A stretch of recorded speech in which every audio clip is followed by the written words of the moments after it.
Il y a 10 000 tonnes de cailloux qui nous tombent sur la planète tous les ans. On peut du jour au lendemain se dire bah tiens là faut que je parte, mais je pars dans 5 minutes, il est 7 h du matin, on est dimanche, je pars, je fais mon sac et on s'en va.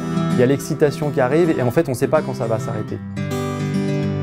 Je m'appelle Michael, je suis formateur en astronomie et à l'occasion chasseur de météorites. Aujourd'hui, j'entraîne les jeunes à faire une cueillette de météorites dans les jardins à côté de notre établissement scolaire.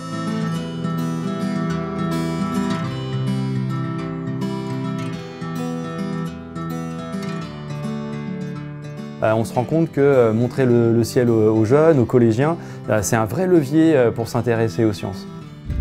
Chaussures, chapeau et c'est parti. Ça va être sur la droite les jeunes. C'est un mot un peu particulier, cueillette de météorites. En général, on cueille des fraises, des petits pois. C'est absolument pas ce qu'on va trouver. On va trouver des taupes, on va trouver des trous, on va trouver de la boue, on va trouver... On ne sait pas ce qu'on va trouver. On va simuler une battue scientifique. L'idée, en fait, c'est d'essayer de marcher vraiment en ligne droite, toujours avec le même écartement. Séparer de 3 mètres, avancer au même pas, essayer de faire attention aux autres pour pas trop se marcher sur les pieds. Et puis scanner le sol avec ses yeux. Toutes ces dispositions qui vont être bien opérantes pour une prochaine mission, une prochaine expédition. Il y en a qui ont fait 30 hectares. Et 30 hectares à marcher pendant 2 jours, c'est un peu plus violent déjà. Alors globalement, c'est vrai que l'engouement, il faut aller le chercher. Hein. C'est « Ah tiens, il faut marcher, il faut se balader ». Bah oui, mais on en a 2-3 ce matin qui ont dit « Ah bah tiens, moi je veux bien faire partie de la prochaine expédition ». Et rien que ça déjà, c'est assez gratifiant. Allez, retour, salle de repos les jeunes.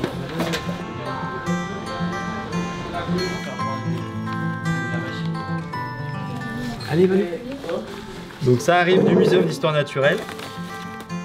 Ça, c'est plus vieux que n'importe quel truc que vous trouvez sur Terre. Ces météorites-là, elles ont été trouvées dans le Sahara. Celles qui sont d'Argentine, elles sont métalliques. Et Noélis, vous êtes prête? Ouais. Il y a de la sagesse là-dedans. Hein. Les cailloux que vous allez prendre dans la main, ils viennent, en général, ils viennent entre Mars et Jupiter. Donc ils ont fait 350 millions de kilomètres avant de tomber ici.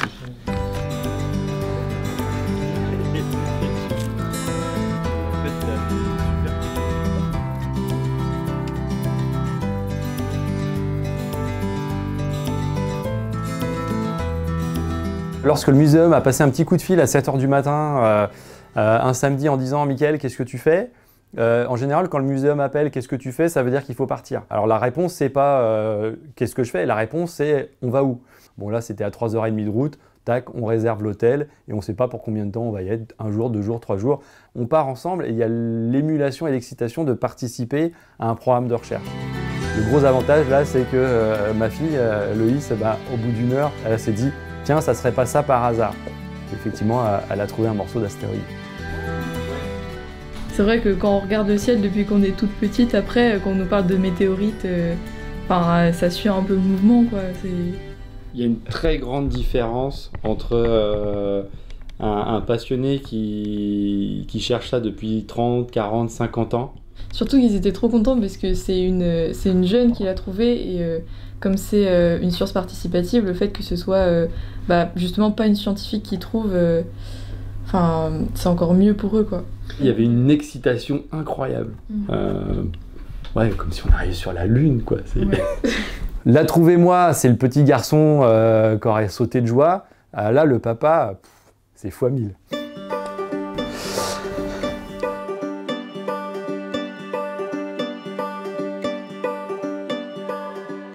On a sur cette page-là tout ce qui est mis à disposition pour les professionnels et les amateurs qui participent aux recherches. Là, on voit que l'objet il a commencé à être attrapé par les caméras Fripon du réseau Vigiciel aux alentours de 70 km.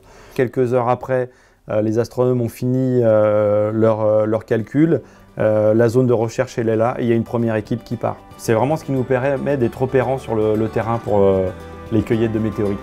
D'un point de vue de probabilité, ça peut arriver n'importe quand. Ça peut être demain dans son jardin ou après-demain. Ça veut dire qu'il faut se tenir prêt du jour au lendemain pour partir dans une expédition. Et ça, c'est très grisant.